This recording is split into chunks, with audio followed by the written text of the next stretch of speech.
This is the Energizing India podcast.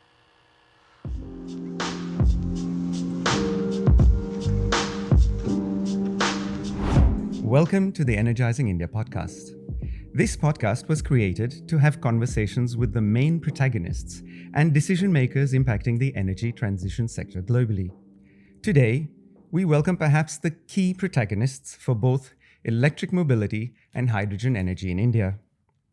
Amitabh Kant is a distinguished bureaucrat and a policymaker recognized for his substantial contributions to the development of the Indian economy. An alumni of St. Stephen's College and the JNU, he joined the Indian Administrative Service in 1980. He has been recognized for his role in key initiatives that have impacted the Indian economy, including Startup India, Make in India, and the spectacularly successful Incredible India campaign, which repositioned the country as a global tourism destination. He's also credited with coining the slogan, Kerala, God's own country, during his tenure in the state. When the Planning Commission was scrapped in 2015, he was appointed the Chief Executive Officer of the newly created then NITI Aayog, which is the apex public policy think tank and also the agency tasked with catalyzing the economic development of India. Under his stewardship as India's Sherpa, the G20 achieved 87 outcomes and adopted 118 documents, a marked rise from the past. His vision and leadership have established him as a pivotal figure in shaping India's policy landscape in the 21st century. Amitabh Kant, welcome to the program. Great pleasure. Before we get to the energy transition, which is why we're here, I'd like to start with two initiatives that you are most fondly known for in India, and that is the Incredible India campaign and also Kerala, God's own country, which were both spectacularly successful and so vibrant and dynamic, not something that bureaucrats are normally known for. What was the backstory there? How did you get to this idea and how did it get so successful? So when I joined Kerala Tourism, it was quite accidental. Actually, it was in many ways punishment posting for me. I was without a job for about 10 months. I had run foul of the then communist government and they posted me. And Kerala was unheard of as a tourism destination. People used to go to Rajasthan or Kashmir. And Kerala just had one product, which was the Kovalam beach, where large high-mass charter flights used to come.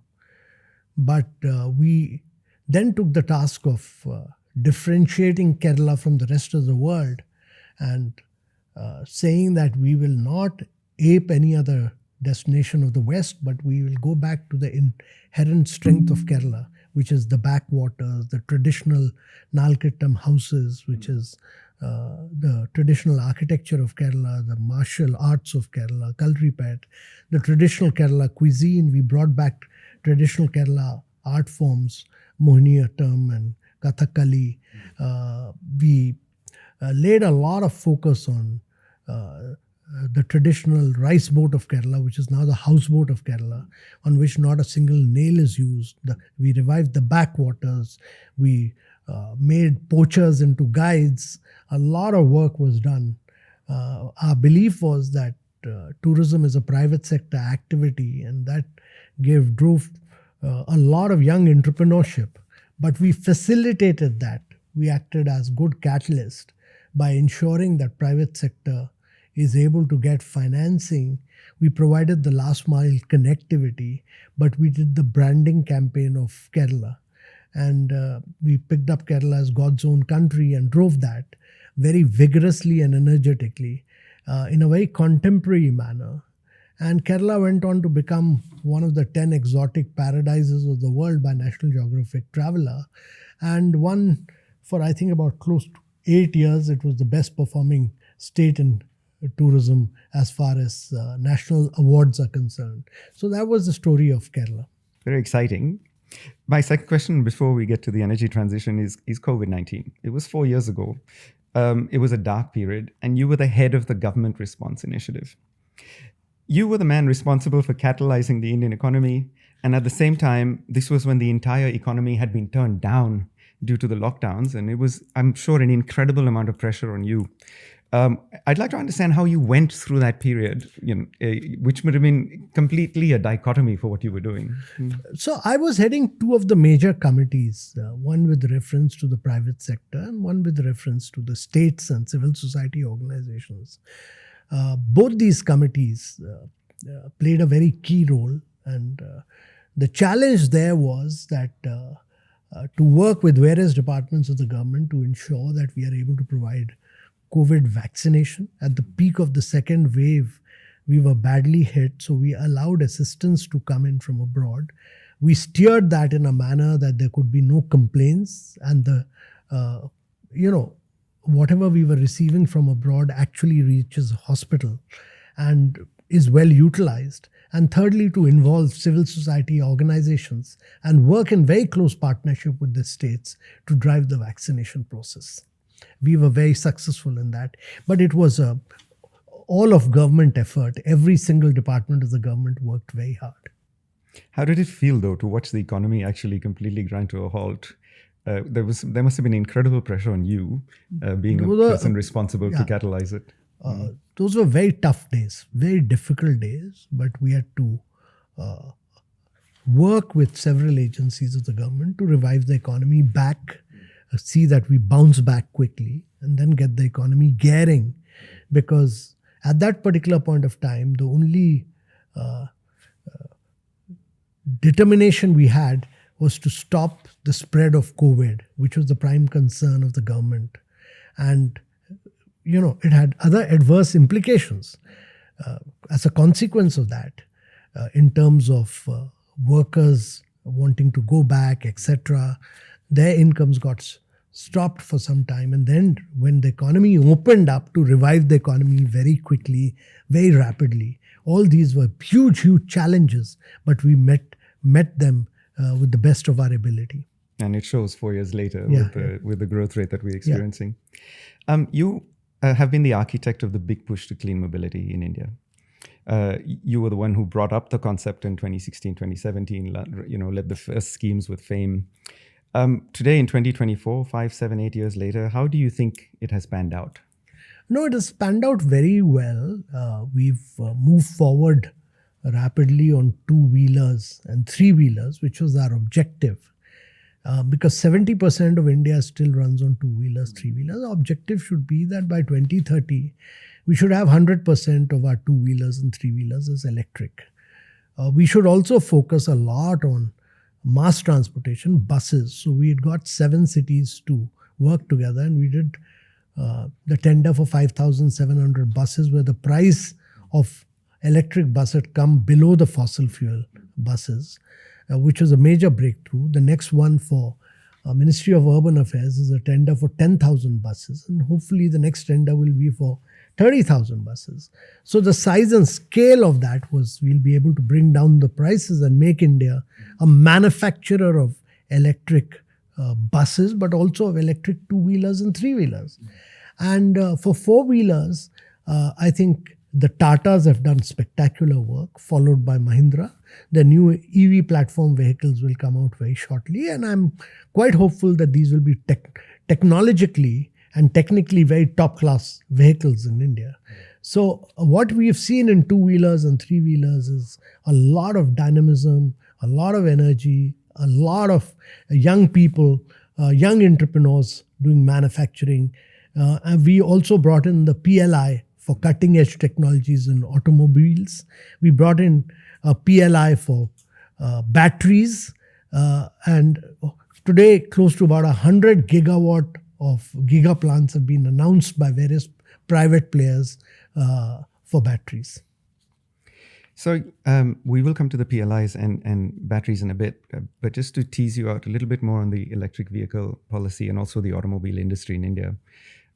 You're absolutely right. All of the companies have done a great job. We've had startups such as Ola and Ather, they've done a great job. The traditional legacy companies, whether it's Bajaj or TVS, have gotten onto the game. A significant amount of vehicles have turned.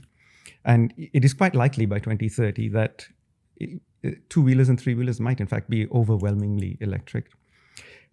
Yet today, as a country, there's very little electric vehicle technology that's developed here, whether it's the batteries, whether it's the drivetrain, whether it's the charging infrastructure. Most of it is technology we have to import. A lot of it has to come from China, and we'll talk about China in a bit. But with over $1 billion of royalties being paid a year overseas for technology that's being manufactured here, do you see an opportunity from your perspective to change that, and how can we achieve that? A huge opportunity. I think our companies, our young entrepreneurs, our engineers, our R&D institutions are all capable of doing manufacturing here. We've been a champion of two-wheeler exporters. We've been a champion of three-wheeler companies. We've been a champion of bus manufacturing. We have all the technology available here. And as we move from 200 parts to 20 parts, each one of these Indian companies must take it as a challenge to manufacture here rather than imports. There is no need for imports in this sector at all.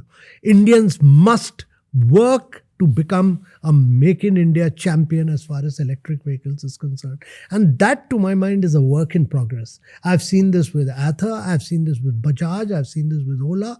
All of them are working very hard to manufacture in India. And I think in the next 3 to 4 years, all these items will be manufactured in India.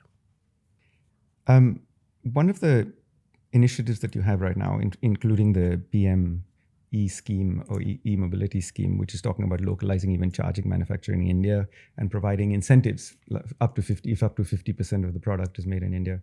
One of the problems we have is a lot of that isn't actually made in India yet. Yeah. For example, the rectifier of a charger or even the drivetrains of electric vehicles. And the scale that China has allows them to be cost competitive in a way that is very hard to achieve in India. And there's this dichotomy because Indian companies want to invest, and yet L1 will always win. The lowest cost provider will always win, whether you're participating with the private sector or the government sector. And without the scale and also the extreme government subsidies that Chinese companies get, all of them do, it's very hard to achieve that cost competitiveness. Is this something you have been struggling with? No, L1 doesn't come into this because government is not a buyer. It's the market.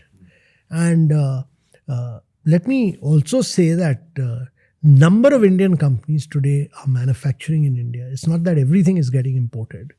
Number of Indian companies are actually Indianizing manufacturing in many of these areas.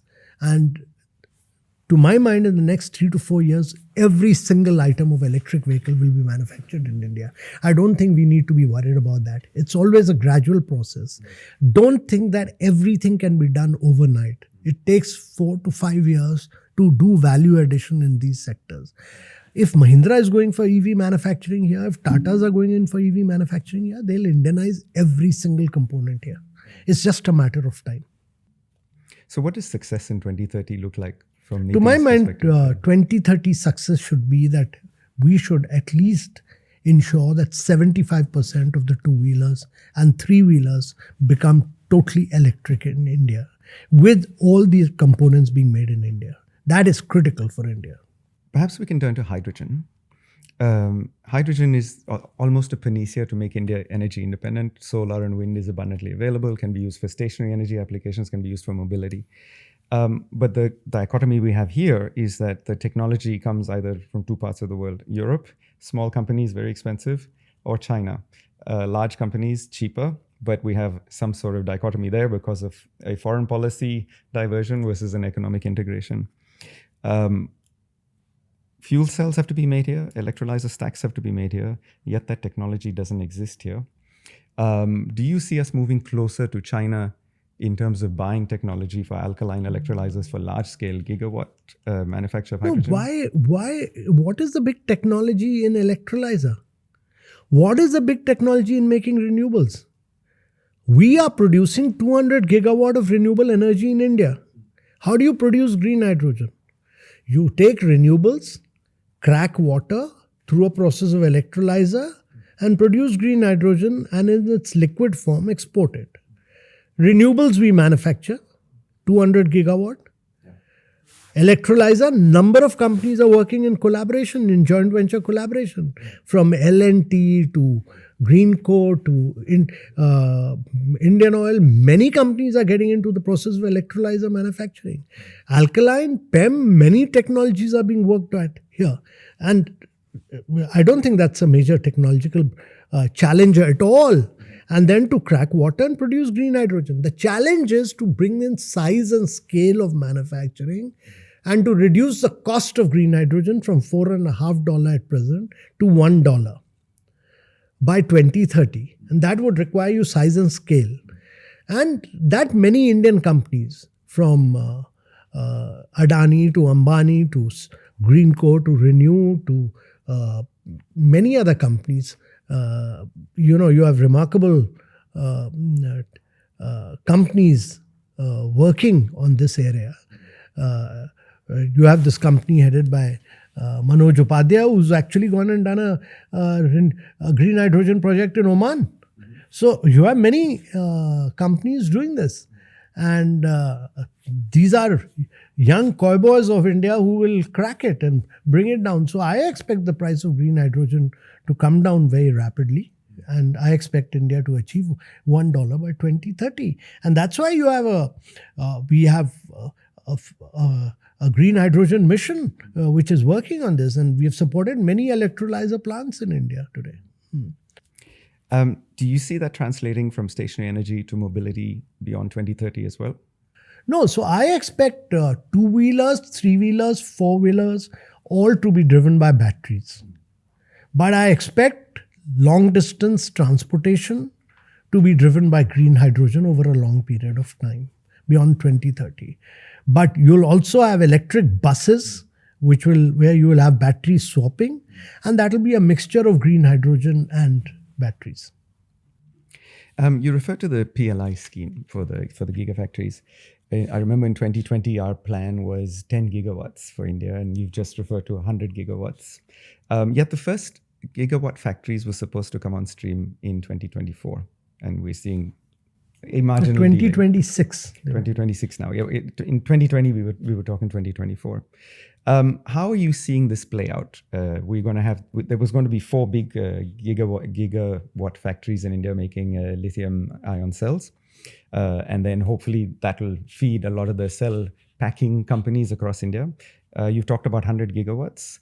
How do you see this panning out in the sector? I envisage that a number of Indian companies, starting from Tata's, to Reliance, to Ola, to many others, going in for gigabattery factories. And the time span is about 2.5-3 years. So probably by 26, you'll see many of these gigafactories manufacturing in India. Indian Oil also collaborating with Panasonic to move ahead. Close to about 100 gigawatt has been announced, and I expect about 40 to 50 gigawatt to be operational by 2026. What is the government doing in terms of the supply chain to feed this with the minerals, whether it comes to lithium, cobalt, manganese? So the government has actually worked with through its one of its mineral companies called Kabil to source material from abroad. But lithium, iron, nickel, cobalt, all are available in plenty across the world. Their prices have been falling. So to think that there is a monopoly of one country is not correct. Lithium is available across the world. It's available in Australia. Many of our countries who are friendly to us, it's available, and the prices of these critical mineral materials are falling very rapidly. We've also entered into a collaborative partnership with the US, as you are aware, on critical minerals, and we will take that forward very vigorously. Excellent. Staying on the PLI scheme, today it impacts a big end of town positively, as you said, the Adanis, Ambanis, Tatas, all of the people who are putting billions of dollars either into a semiconductor plant or a lithium plant. Yet it's the medium and the small end of town that really needs the support, where the innovation and the initiative will come. When you look at the United States, for example, the SMEs can also get direct incentives from the government if they are in focus sectors or key resource sectors. The PLI scheme in some ways does not accommodate that just yet. Is there a thinking eventually that companies that are tech-driven, that are creating innovation in the energy transition space, whether it's EVs, batteries, hydrogen, graphite, superconductors, anything with the future, even if they are not qualifying for the sort of scale that the PLIs envisage today, eventually there'll be some incentives from government? PLI was designed for making India a big manufacturer that would require size and scale. When Maruti came in, brought in size and scale, it created tier 2, tier 3, tier 4 manufacturers. All MSMEs then supplied to the large companies. India has too few large companies. The challenge with PLI was that you produce, make double your production, then again double it next year, then again double it next year. So go bigger, biggest. And you then export to the rest of the world. But when you do that, you create backward-forward integration to the MSMEs. Without large companies, you can't have MSMEs. And that is why when Tata Motors works, it creates a vast range of MSMEs. When Maruti works, it creates a large range of MSMEs. So objective was, whom does the MSME supply to? It supplies to large companies. Our objective was that you create large global champions who will penetrate global economy. India cannot grow without exports. India cannot grow without large manufacturing. And when you create global champions, you are creating a whole chain of MSMEs along with that. That was the objective of PLI. We should not get mixed up with objective of one scheme and diffuse the objective to some other thing. Sure. Yeah. That makes a lot of sense. There are many other schemes for MSME. We support MSMEs on a range of items. But here, the objective was make India a global champion of manufacturing. Excellent. So we have a lot of MSME CEOs who listen to our program, a lot of them from the energy transition sector, making chargers, making battery packs. For the MSMEs, there are a number of other schemes which were designed. If you look at the semiconductor scheme, for instance, it has a potential for MSME. In the automobile manufacturing side, we supported the MSMEs. There are a range of schemes where we support MSMEs for manufacturing. We talked about semiconductors. We have, the early investments of Tata for semiconductors in India. There's a few other companies looking at it. I'm going to probe you on a difficult subject, which is the fact that the tech today is Taiwanese, and Taiwan itself is on a sticky wicket. We have a geopolitical situation with a stated intent by the government of China eventually to take it. How do you see that panning out in the event of a black swan event, again, where Taiwan's in trouble, that tech's coming to India from Taiwan? Do you see, I'm sure, you're very smart people working in your department. How have you thought through the scenario? No, so I think you should read this book by The Chip War by Chris Miller, where he talks about chip really being, the semiconductor really being driving from automobile to airplanes to defense to mobiles, every single industry, and therefore it's very critical. Now, you have to get into the entire value chain, from chip manufacturing to design to foundry. Now, that's a process that takes time, but India has a huge potential to be a major global champion of design. And Micron and many other companies are doing major designing for chips here. And secondly is what Tatas have done is to work with PSMC and create manufacturing facilities, and many other companies are doing it. So they're getting into design end, they're getting into manufacturing end. And you will have many more because now the ecosystem has been created. There's a demand through a vast number of 1 billion more smartphones. You have electric vehicles. The defense manufacturing has taken off in a big way. So the requirement of chip domestically is very high. And therefore, you need to drive the ecosystem for this. I don't think we need to worry too much about TSMC or Taiwan. We need to work out our joint ventures, see that over a period of time, we are able to transfer technology to Indian companies and become a champion at this in due course. We missed the bus earlier, but now today a semiconductor mission with about 76,000 crore really holds the key to the future of India as an emerging nation in terms of being a champion of semiconductor. I appreciate you're a busy man, so I'll get to the two final questions.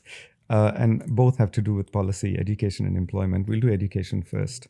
What a vast difference from independence to today, with a majority of Indians being able to read and write and also being educated. Yet the truth is, for a vast majority of people educated, the quality of education has been quite low. And when they join the workforce, they have to be retrained all over again. missing in our mindset is curiosity, innovation, and therefore there's no productization in India. It's all happening by Indians in the US rather than Indians here.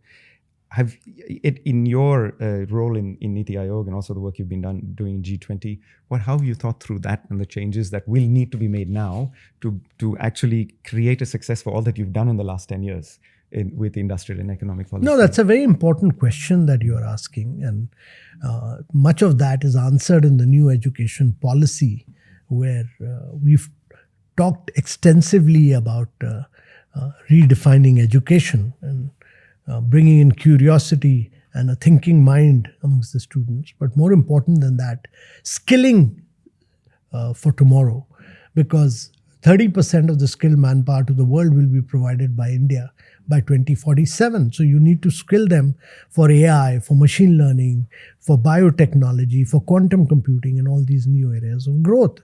And that is why 1 lakh crore has been put aside for the research and development scheme in partnership with the private sector, so that we can do a lot of more R&D and integrate it with academia, also with the private sector.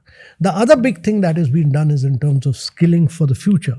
So the new budget lays a lot of emphasis in terms of providing skills to students passing out before they become more employable for tomorrow, and huge work has been done in terms of skilling.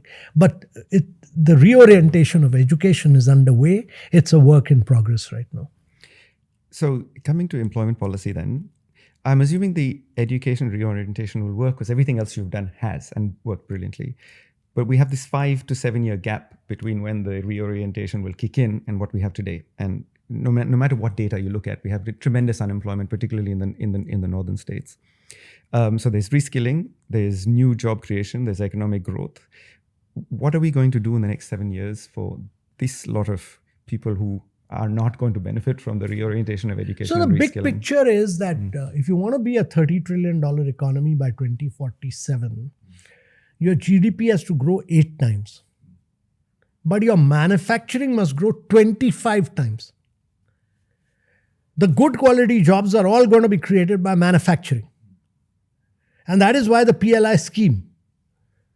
The manufacturing is the key to India's sustained growth over a 3-decade period.